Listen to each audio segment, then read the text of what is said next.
the President and the Management Committee members of the Federation of Karnataka Chamber of Commerce,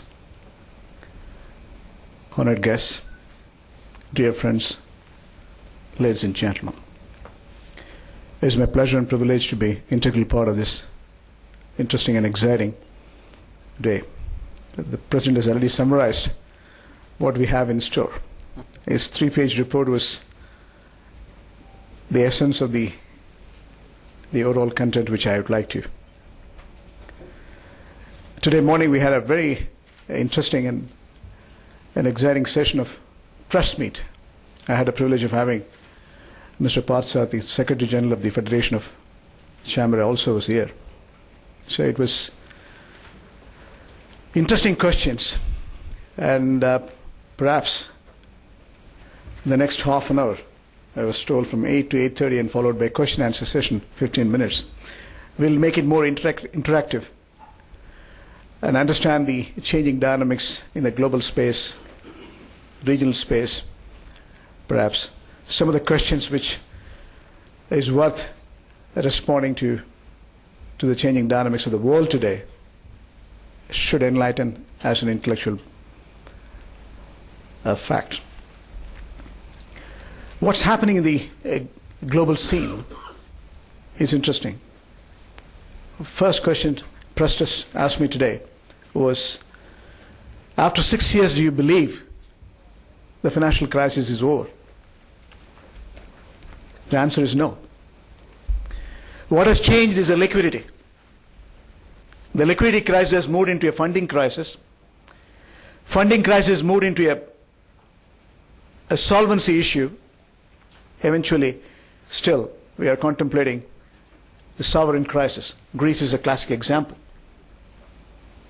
When Lehman Brothers collapsed or Bastion was bought over by JP Morgan, visibly we understood as bankers that off-balance sheet securitization is an issue.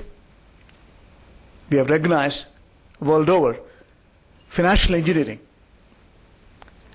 has been responsible for these corporate crimes.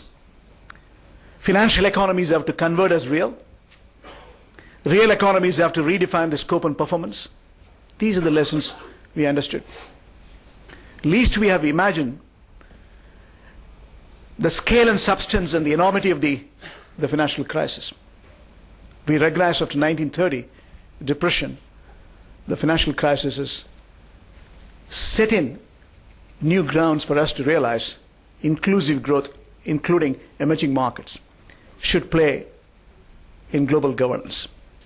That's why G7 has become G8. G8 has become G20.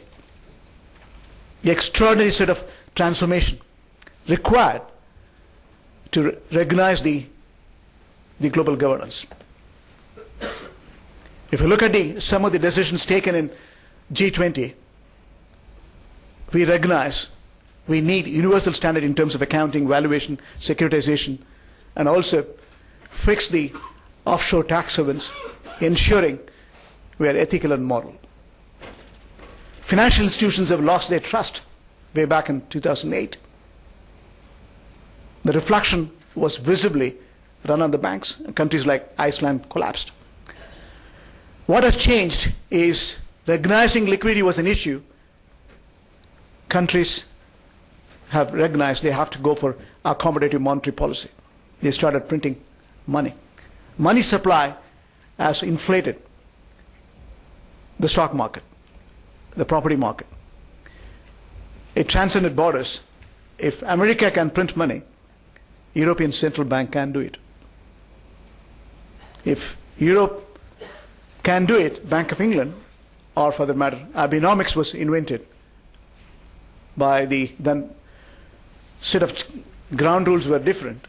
Japan was under technical recessions. To pull out as an export-driven economy, they have to weaken the currency. They started getting into open market operations, printing trillions of yen.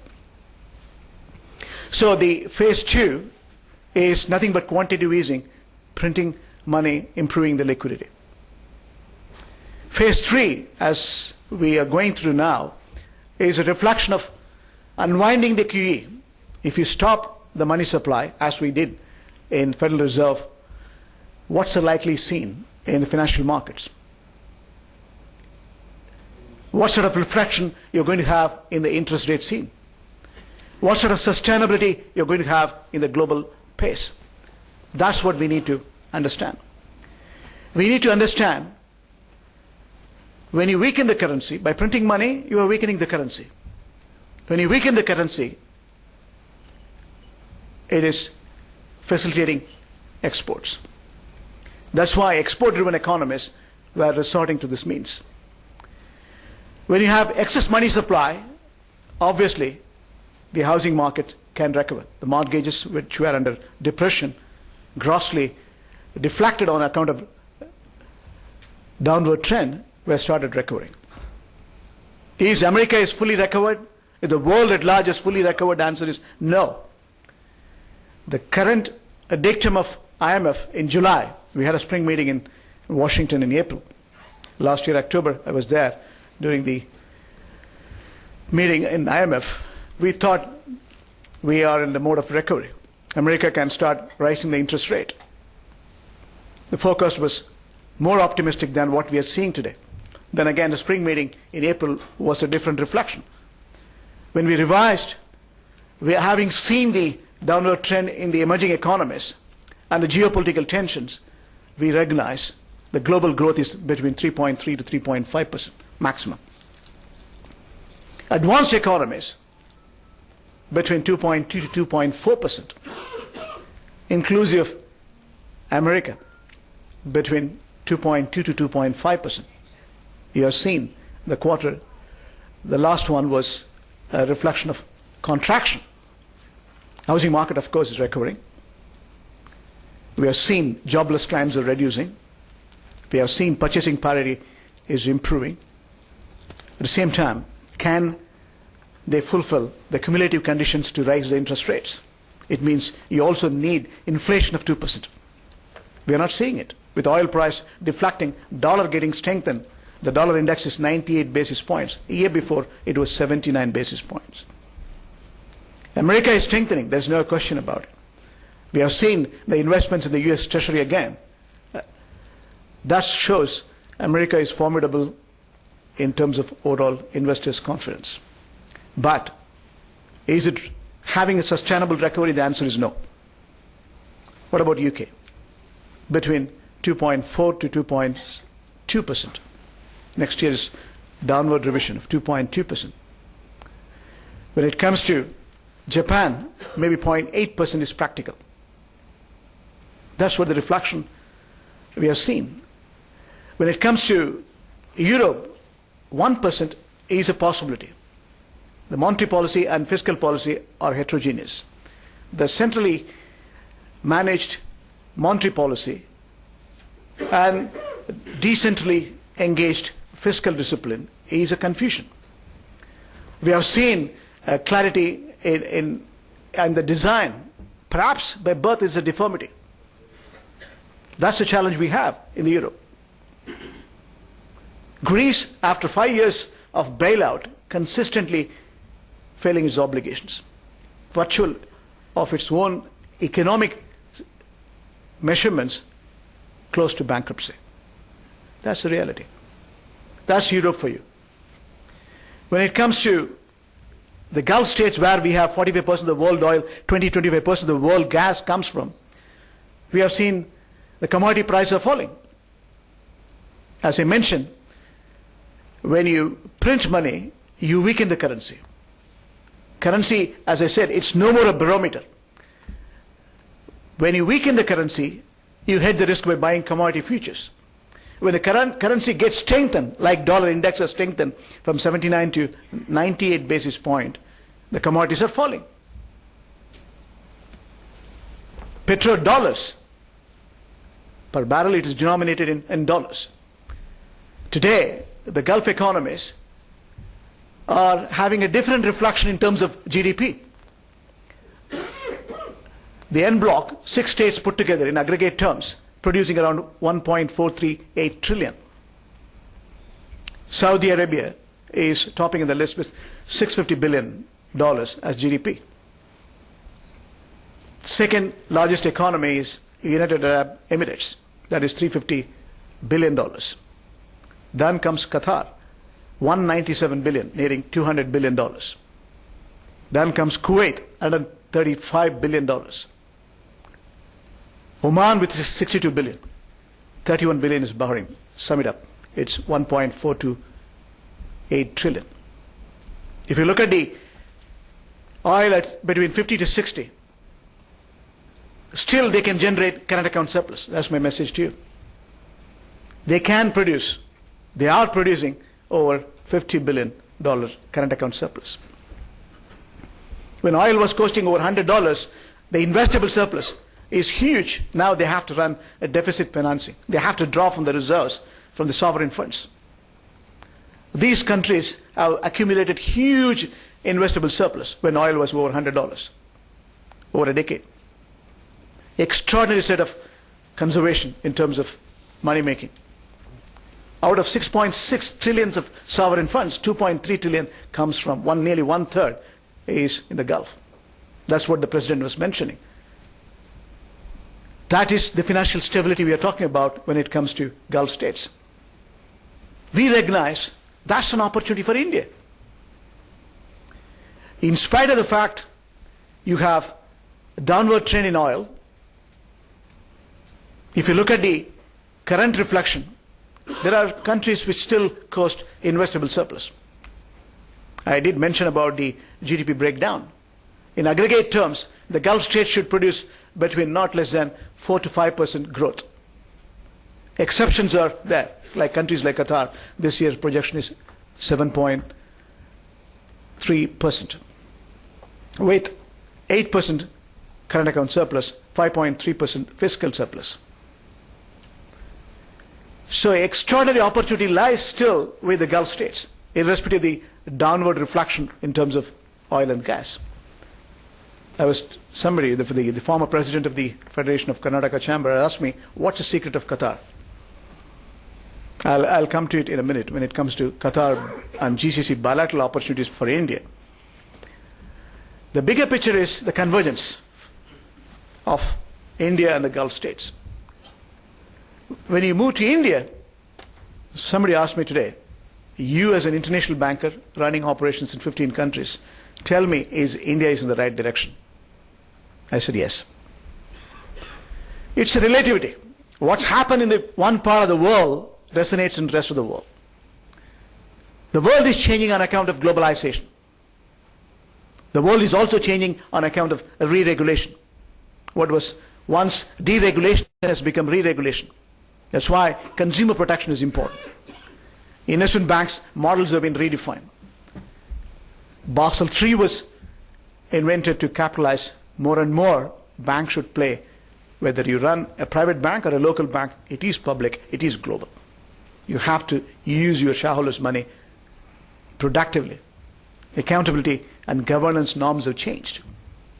Extraordinary set of changes in real order to realize the world at large is re-regulating in substance. A light switch regulation has failed. Systemic failure have not been recognized by the regulators. Who is to be blamed? The auditors who certified is to be blamed. The rating agencies who gives AAA rating with gilted securities, should we blame them? Or the regulators, we should blame them? Or the politicians who have not recognized the alignment between monetary policy and fiscal policy, whom should we blame? The world at large has failed in some sense as far as convergence of politics and economics. Global governance has failed. That's the reality. You have to look at in relative terms. India has never failed. 1997 financial crisis, we withstood. Post-September nuclear physics invention in 2000, we haven't failed. Americans have sanctioned, we haven't failed. 2001 September, when the world at large has redefined its security norms, we haven't failed. 2008, when the visibly world financial crisis was shaking, we haven't failed. Our financial stability, profitability, or public-private partnership model, which we pronounced in 1969, was a testament for the rest of the world to catch up.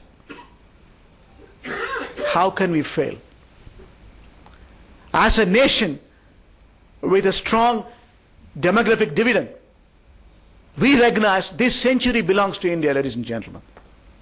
This century belongs to India.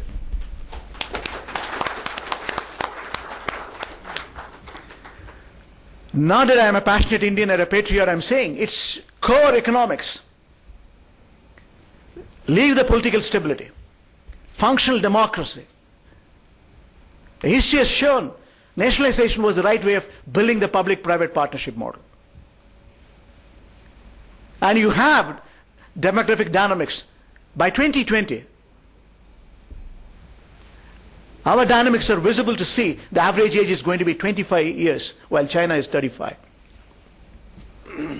Looking at the breakdowns, we have clarity that if there is a convergence of politics and economics, if market liberalization is principally practiced, this century will take us in normal terms. Our ability to articulate, lift our global ranking in terms of productivity and performance and global governance is formidable. We do recognize the changes which are happening in the policy making. As the President has mentioned, defense is now opened up, 49%. Insurance has opened up. You have FDA norms have been relaxed in real estate, 100% for completed buildings. FDA norms have been relaxed in terms of railways. Corridors are being cohesively subrogated, funded by wealthy nations. Public-private partnership model is evolving. There has to be consensus in terms of policy making. That's where we have a short-term reconciliation required to understand the long-term opportunity we have as a nation. So, extraordinary set of opportunity for the generations to come. Our children and grandchildren are going to be well off. Make no mistakes. And that's what we aspire for. As I mentioned in the video clip, when I was given global governance 3 years before, eradication of extreme poverty is an issue. Food security is an issue. By 2050, the current population of 6.8 billion will be 9.1 billion. Incremental productivity required in terms of consumption is over 70%. Where else is it going to come? Gender equality is a must. India is attempting to do in substance in policy making. Universal health care is a must. Universal education is a must.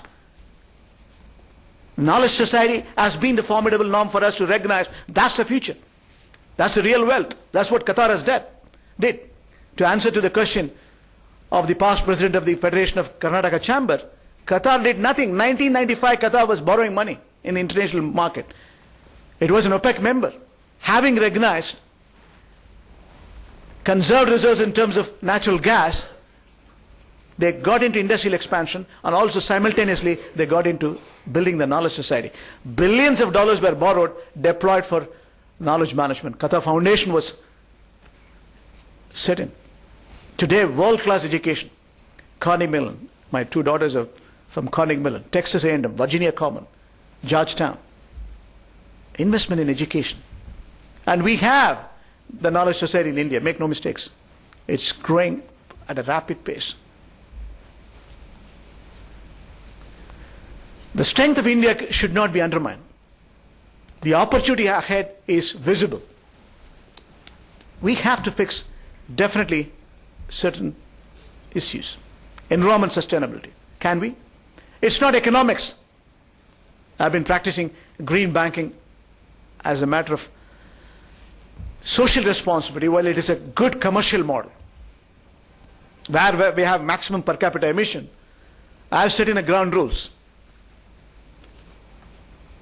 12 to 13 years before our bank will be a green bank, where we have maximum oil and gas is produced. You go and say you're going to bring in carbon neutral society. You're going to invest or lend for sustainability. Whether it is biofuel or biomass or renewables, solar, arid zone 365 days, Gulf states. It's an opportunity. India has to go through. If you look at the top 15 polluted cities, we have 3. In the first 5, our own inheritance. That's a bigger challenge. We have to, fortunately, the macroeconomic indicators are formidable as on date. Why? The oil price has regressed. Inflation has come down. We imported inflation by importing oil. Today, it's recognizable. Our inflation is 5.4%. Day for yesterday, the Reserve Bank governor is holding the interest rate, rightfully so. But opportunity there to bring down further. Our foreign exchange reserves are improving. Our 2.4 trillion economy is having a very marginal current account deficit, what 1.2, 1.3%. Our fiscal consolidation still is measurable, less than 4%, 3.8 to 3.9%. Our challenge is to bring in foreign direct investments. If you look at the bigger picture, the foreign direct investments, we haven't performed as much as we should to our strength. In global terms, the single largest economy which procured foreign direct investment is China, 128 billion, 2014. The second largest is Hong Kong, again, the same system, 111 billion. Then comes United States, 86 billion. Then comes Singapore, 81 billion. Then comes Germany, 54 billion. 51 billion is UK. Netherlands is 42 billion. India has procured 35 billion FDI. This is better than previous year, 28 billion. But we have to liberalize it. We have to bring in more foreign direct investment. I was telling the fine diplomat, India's story has never been showcased in real order. It's time. It's time. It's a defining moment for India to showcase across. And rightfully so, it's being, our Indian image has changed. 30 years before, when I left this country to see my subsistence of living, the mood was different. Your passport was different, disrespected to a large extent. Unless you travel, you don't know. Today, your equity is different. Your brand equity is different. You are respected. Whichever the country Indians are gone, they have engaged with commitment, honesty, integrity, and value addition is significant. We have more than 30 million Indians as a country. We are operating outside the country. It's an extraordinary field for you to realize how good India is in terms of heritage, culture, civilization. You should see it to believe it. And the responsiveness you see for India in today's context is a glory. We transcended borders in terms of festivals. We transcended music. Bollywood or Hollywood or Tollywood is already there. We transcended in terms of literature. We transcended in terms of music. So what is not there as India? It's interconnected India world over today is formidable enough for us to realize this century again belongs to India. It's an extraordinary revelation for us to understand this is we today. Our system has worked in spite of plurality and oneness. That's difficult. Diversity is our strength. It has got its own disengagement at times, disruption at times, but we are coming together. With social media penetrating world over, we have tested the systems. Freedom beyond definition as well. So extraordinary set of opportunity lies for us. And if you look at the bigger picture, within the emerging market, China is slowing down. China is formidable in terms of overall economics, as on date, as the second largest economy. 30 years of growth over 9% was significant enough for us to understand how measurable their performance was. Trillions of dollars have been the investable surplus, which they are investing, diversifying it. Today, they are a force to reckon in terms of global governance, whether it is IMF, World Bank, Asian Development Bank, BRICS, or Asian Development Infrastructure Investment Bank. They are the signatory to it. Make no mistakes, they're today globalizing their currency yuan. Gone are the days where they kept it fixed parity to dollar. There was no change, administered very professionally. That has helped them to grow in terms of exports. There are exchanges between America and China. That's political. Today, the trade settlements are done wherever they are engaged in yuan as a currency. That's clearly a symptom how ambitious they are in their progression. Their territorial aspirations are different. Their economics are different. Their governance standards are different. We have to be realizing these are the changes which are happening in the world. What does it mean to you in terms of the discussions what we have? This is interconnected, my friends. Whatever I said is interconnected in real order. You cannot change the monetary policy without realizing what's happening in America or China. We cannot have fiscal prudence without recognizing the changing dynamics of the world. That's where the opportunities lies for you, the Gulf states. As I mentioned, these states, A is proximity, B is human capital investments. 7 million Indians, the President was mentioning. While the FDI was nominal for us in relative terms, our remittance was formidable in global terms. 426 billion was the remittance, out of which over 70 billions comes from the Gulf states. Rather, for India, and 40%, 42% to be precise, is from the Gulf states. And this year we foresee nearing 600 billion will be the remittance. It's improving. The confidence of non-resident Indians who are housing a lot of money outside India, they are coming. If you look at the bigger picture, everyone recognizes India is not poor. India has got some poor people. The parallel system has endangered our strength. Formidable decisions in G20, if it's initiated, implemented, the dynamics are different. That's the reality. That's where we have to understand how the Gulf states can add value. Gulf states are an extension. I took a flight yesterday night, I landed here in the morning, 3 hours. It's a logical extension. You go to Oman, 2 hours, 2.5 hours.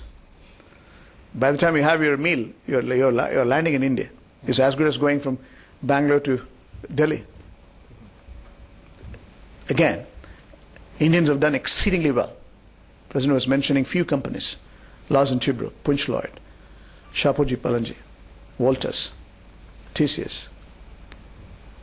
The list is not exhaustive. That's precisely the reason I'm here. I want to bring in, showcase the opportunities. I want to make sure Indian corporates recognize these opportunities. The challenge for Indian corporates today is your financing cost. Many of the business houses whom I shook hands, we recognize the prime rates are high. We recognize if you're a manufacturer, some of you, if your cost of fund is high, your manufacturing cost, total cost is high, simple arithmetic, then you are not competitive in global terms. That's the precise issue you have. That needs to be fixed. That's an opportunity for you to recognize. You can fix it by setting up an offshore model or onshore model in the Gulf, and by, again, having facilities with the Gulf banks, either through Doha Bank or through corporate syndications. Doing business in the Gulf states are easy. There are multiple free zones. Cost-effective borrowing, cost-effective labor, your own labors you can transcend, and you can have a global gateway by having integration of people, process, and technology with cost-effective borrowing. You are competitive. Add to that, your tax slabs are flat. Countries like Qatar, we charge just 10%. 10%, that's it. Straightforward. You bring your capital, you bring your know-how. If you want an investment partnership, Alan and Salan, we welcome you. We can create investment partnership. As the President again mentioned, we can bring in, tell me the sectors. Today, if you look at the aggregate terms, as I mentioned, 4 to 5% growth. Countries are exceptionally performing. The non-hydrocarbon, the diversification as a structured solution today, non-hydrocarbon is growing between 8 to 9%. Airport, seaport, road, rail, everything is expanding. Qatar has to host 2022. Dubai has to do 2020 Expo. And extraordinary set of urban development. And contracting companies, contracting and again construction, that growth is not less than 14 to 15%. Service sector is between 11 to 12%. I don't have hotels to accommodate in Qatar to 2022. We need to build hotels. That's what is happening. This year, there are 3 hotels open. We need many more hotels. Sports tourism is improving. And we have seen the reflection as an opportunity to build this partnership. And that's not only for big corporates. The small and medium-sized entrepreneurs is a bigger opportunity for you to recognize. Today, countries like Qatar, for me to lend for SME is easy because I have been partially guaranteed. 87% of my money which I give to the SME is guaranteed by the government in the name of Qatar Development Bank. So my exposure is just 13%. My prime rate will be competitive enough, more than here. Why not? The measurable risk, I will take it as a banker. If you go to UAE, 10% of the project should be allocated to small and medium-sized entrepreneurs. Everyone are recognized world over. It is SME who is going to be giving the backbone for financial stability. It's better to engage. Even after 1930 depression in America, SMEs played a role. Japan today, 99% of the business houses are small and medium-sized entrepreneurs. 91% in Australia, 93% in Dubai, irrespective of the contribution in terms of GDP. It is 15 to 20% place like Qatar, but still, long way to go in terms of income distribution. You have to necessarily make sure you promote SMEs. That's the committed vision of the Gulf states. That's why I'm inviting you as business houses. Come and explore. Make a 2-hour trip. Look at yourself, the free zones. Look at yourself, the opportunities. Spend few days. We will disseminate knowledge. We will put the investment partnership if you want a partner for seed capital or equity. We will finance you the debt part of it, here or there. That's what precisely the engagement is all about. The convergence between these two blocks is a bigger opportunity for us to recognize. If you look at the project space in the Gulf states, this year alone, the budget has been framed with between $50 to $60. And we have reasons to believe these projects are taking right momentum. 54 billion is going to be government of Saudi Arabia. This year they're going to spend. They're spending. 30 billion is Qatar. 29.8 billion is UAE. 27 billion is Oman. When it comes to Bahrain, it is 6 billion. That's the level of reflection we are seeing. Already there are opportunities in bilateral terms. Again, because of the oil, the bilateral trade, the chairman has mentioned, the president has mentioned, has come down to 133 billion. Topping the list again, UAE is 60 billion bilateral trade. 40 billion, 39.8 billion is Saudi Arabia. Qatar is 16 billion. We import. India is importing LNG through Petronet. Cochin, in December 2013 also, there is another LNG terminal. We can look at private supplements of LNG, private sector. That's around 16 billion. Kuwait is 14 billion. Oman is around 4 billion. 1 billion is Bahrain. Summing it up, it is 133 billion. Opportunity lies. It's we to grab it. Which part of the world today is still running in current account surplus? Very few. It's not far. And that's where we need to recognize this as an important and logical fit. And how Doha Bank can do. As an Indian, I'm privileged to run the global enterprise. An extraordinary sort of commitment I've made. Being an Indian, I have to prove my fellow Indians are respected. And I have to make sure this is a committed, successful operations. And that was my committed missions. You don't give a state bank to a foreigner, do you? Or an American or German. I thank the Qataris who have reposed confidence in me.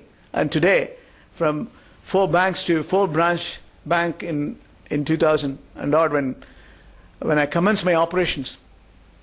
And today we are operating in 15 countries. We have 55 branches in Qatar. We have cross-border in Dubai, Abu Dhabi, Kuwait. We have operations in Australia, Japan. Japan, we are there since 2006. We are there in South Korea since 2007. We are there in Istanbul since 2006. In China, Shanghai, we are there since 2007. Hong Kong, we are there from 2012. We are there in London since 2008. We are there in Frankfurt since 2011. We are there in Toronto since 2013. Wherever Qatar and the Gulf states have got economic linkage, we got it. It was my committed mission to apply for a license when His Highness was here in 2005, the Emir of Qatar. And I applied for a license in 2005, April. We got a license last year, we commissioned this year. It's just a beginning. Our exposure today is over 2.2 billion. We want to scale it up. We understand both sides. We know your requirements. We know how we can converge in terms of debt or equity. We want to disseminate more information. We want to make sure your business is redefined with the changing dynamics of the world. So you become global. Whichever be the business you do today, it's global. It is global if you understand the changing dynamics in the world. And your set standards, the benchmarks, and the governance should be universal benchmarks. It's a shrinking world on account of the reasons which I mentioned. And your opportunity lies in building the right kind of partnership, recognizing the changing dynamics, and ensuring we promote the bilateral trade, bilateral investments, bilateral banking. That's what we committed today. Through the chamber, what we are going to do is to, as the chairman wanted, I'll be taking the delegation from here. I'll host in Doha Bank. He has to give me the date. That's it. Sir. The rest I'll do. We will, sir.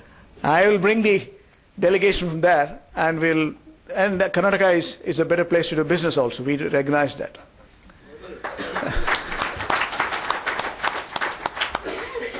So the opportunity is very much there, my friends. It's my privilege and pleasure to be integral part of this interesting and exciting evening. I'm complimenting one and all who have come in large numbers within a short span of time. And in fact, the first invitation came from Ramaya Institute to address their convocation tomorrow. And I synchronized the date and said, let me make the best out of our relationship with Karnataka Chamber. And they have obliged by supporting the mission for your sake. And we will together grow for tomorrow. Thank you for the opportunity.